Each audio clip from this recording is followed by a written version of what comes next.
तीन बर्राज़मों पर हुकूमत करने वाले अमीर अल-मोमिनीन हजरत उमर बिन अब्दुल अजीज जब गवर्नर थे तो 60 ऊंटों पर आपका सामान जाया करता, लेकिन जब अमीर अल-मोमिनीन बनते हैं तो फिर घर का आलम यह है कि ज़ौजा दरख्वास्त करती है कि ईद आ गई है, बच्चे नए कपड़े मांग रहे हैं और आप कह रहे हैं कि मेरे पास तो कपड़ों के लिए पैसे नहीं हैं।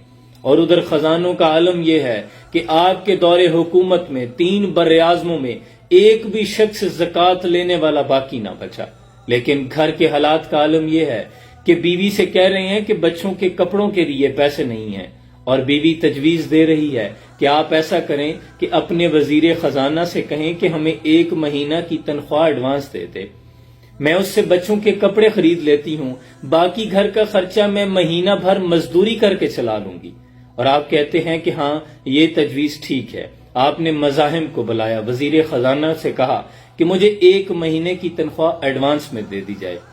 और फिर वजीर खजाना भी अहले ईमान हुआ करते, उन्होंने एक कागज और कलम उठाया और आपके सामने रख दिया, कहा अमीर अल मोमिनीन मुझे यहाँ पे लिख दें कि आपके पास 1 महीने की जिंदगी बाकी है, यानी जिंदगी आपको 1 महीने की मोहलत दे देगी, मौत नहीं आएगी।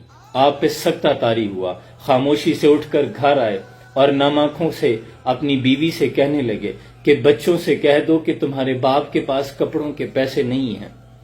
ईद का दिन आया, तमाम लोग आपसे मिलने आए, बच्चियां और बच्चे मिलाकर, बेटियां और बेटे मिलाकर आपके 12 बच्चे थे। जब बेटे मिलने के लिए आए, उनको फटे पुराने बोसीदा कपड़ों में देखा तो आंखों में आंसू आ गए। तो कहने लगे कि बेटा आज तुम्हें अपने बाप से शिकायत तो जरूर होगी कि नए कपड़े भी नहीं दिला सकता, लेकिन देखना कल कयामत के रोज तुम्हें फख्र होगा। तो एक बेटा बोल उठा, कहने लगा कि नहीं बाबा जान, हमें आज आप पर फख्र है, हमारा सर फख्र से ऊंचा है कि आपने हमें नए कपड़े तो ना लेके दिए, लेकिन मुसलमानों के माल पर डाका तो नहीं डाला। आप अपनी बच्चियों से मिलने घर आते हैं तो बच्चियों ने मुंह दुपट्टे से छुपाया होता है, तो आपने वजह पूछी कि बेटा अपना चेहरा तो दिखाओ। तो फिर इस पर खादिमा रोने लगी, कहने लगी कि उमर बिन अब्दुल अजीज अमीर अल मोमिनीन आपकी बेटियों ने आज कच्चे प्याज के साथ रोटी खाई है, इसलिए उसकी बदबू आप तक ना आए, उन्होंने अपना चेहरा छुपाया हुआ है। तो आप इतना रोए कि आपकी दाढ़ी मुबारक तर हो गई।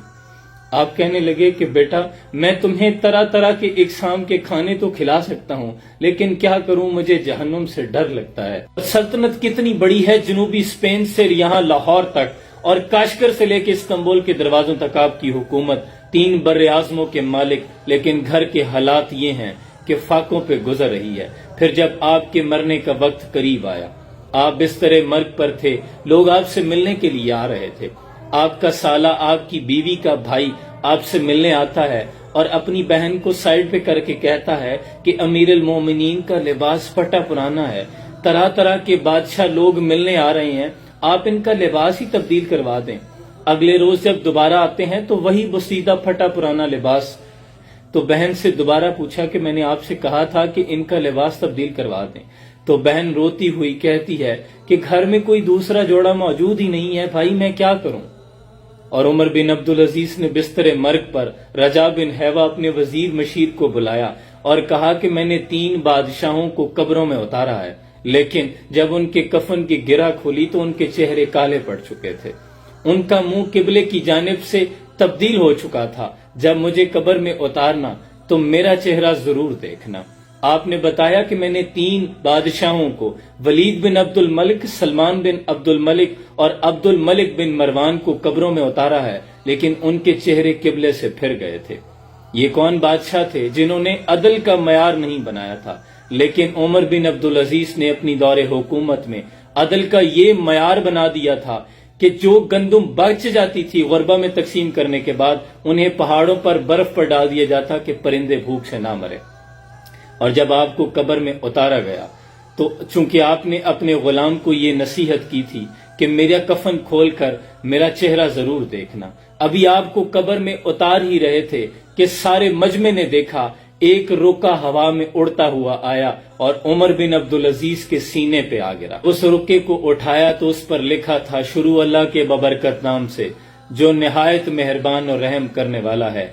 ये परवाना है उमर बिन अब्दुल अजीज की बख्शिश का, जहन्नुम से छुटकारे का।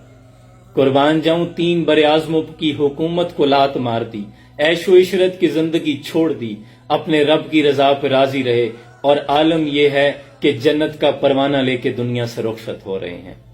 कुर्बान जाऊं ये थे हमारे सलातीन, तारदामनी पे शेख हमारी ना जाइयो, दामन निचोड़ दें तो फरिश्ते वुजू करें। मिटा के अपनी हस्ती सरापे जुस्तजू हो जा, जो तू चाहेगा वो होगा, जो वो चाहे वो तू हो जा। अल्लाह करीम हमें भी हक के रास्ते का मुसाफिर बनाए और अपनी जिंदगी अल्लाह की रजा में ढालने की तौफीक अता फरमाए। सलाम पहुंचे।